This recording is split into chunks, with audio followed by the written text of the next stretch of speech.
WBGT movies here. Here's my throwback segment where I talk about the films that turns 10 and 20 this week. The films turning 10, while we, of course, Fast 9 premieres this June. But 10 years ago, today, Fast and Furious returned with Fast 5. Of course, Fast 5 pretty much introduced Dwayne Johnson as the character of Hobbs, who of course will later go on to appear in the other Fast and Furious movies, as well as Hobbs and Shaw. I love Fast 5. It's probably one of my favorite out of the sequels. I know Fast 5 was awesome. Super fun, entertaining. Like, the fight scenes between Vin Diesel and Dwayne Johnson was awesome. I love that fight scene between the two. It was such a really fun one. Of course, you had Paul Walker as Brian O'Connor, Jordan Brewster, Michelle Rodriguez, of course. Definitely, Fast Five is probably one of the better out of the Fast and Furious sequels. All right, also turning 10, we got Prom. Not to be confused with the Prom. Just Prom. Now, this is a Disney movie about a group of teens who pretty much are trying to set for a perfect prom and all. I know it was really decent. Amy T. Garner was good. Thomas McDonald. You had Cameron Monaghan, aka Ian Gallagher from Shameless, was in this. It's definitely a really cute, charming film. Definitely felt like High School Musical without the music in it.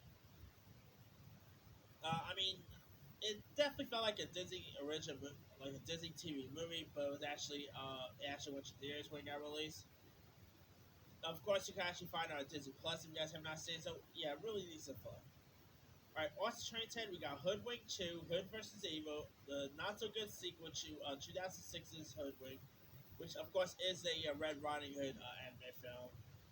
This here you have the likes of Hayden Panettiere, who provides the voice of Red Riding Hood. You also have Bill Hader and Amy Poehler as Hansel and Gretel. You also have Joan Cusack voicing a witch. Patrick Warburton voices the big bad wolf here. Sad to say it was pretty terrible. Definitely not good animation.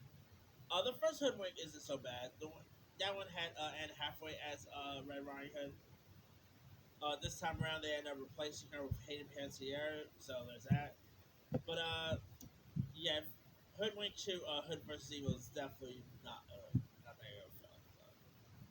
All right, last but not least, turning 10, we got Dylan Dog Dead or Night, about the adventures of supernatural private investigator Dylan Dog, who seeks out monsters of the Louisiana Bayou in Citrus red shirt and black jeans and all. Now, this stars Brandon Ralph. It was a pretty fun horror-based action film. Brandon Ralph, of course, he is best known for Legend of Tomorrow fame, Superman. He was really good in this. The action was cool. The monsters in this was really decent. It's a shame they never really went ahead and made a franchise out of this, but not every movie get turned into a franchise. So, all right, film turning 20. We got Driven.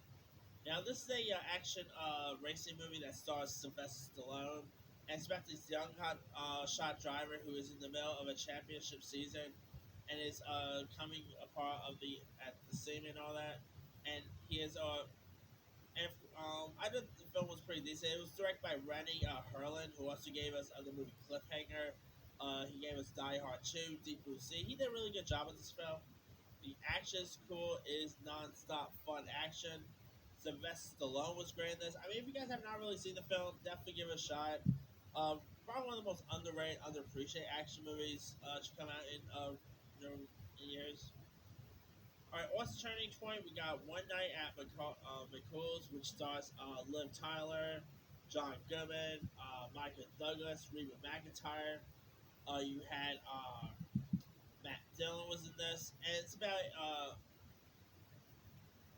it's pretty much about like every man who has a different recollection of the beautiful young woman who wreaks havoc on their lives during this one here night here. You have Liv Tyler, who was terrific in this, but the movie sort of did fell flat. Wasn't all that funny, and also yeah. Alright, also 2020, we got the horror film For a Second about a young man who gets embroiled in a war against vampires. Now, this is pretty much a film about vampires. It stars Final Destination actor Kurt Smith, who was pretty good.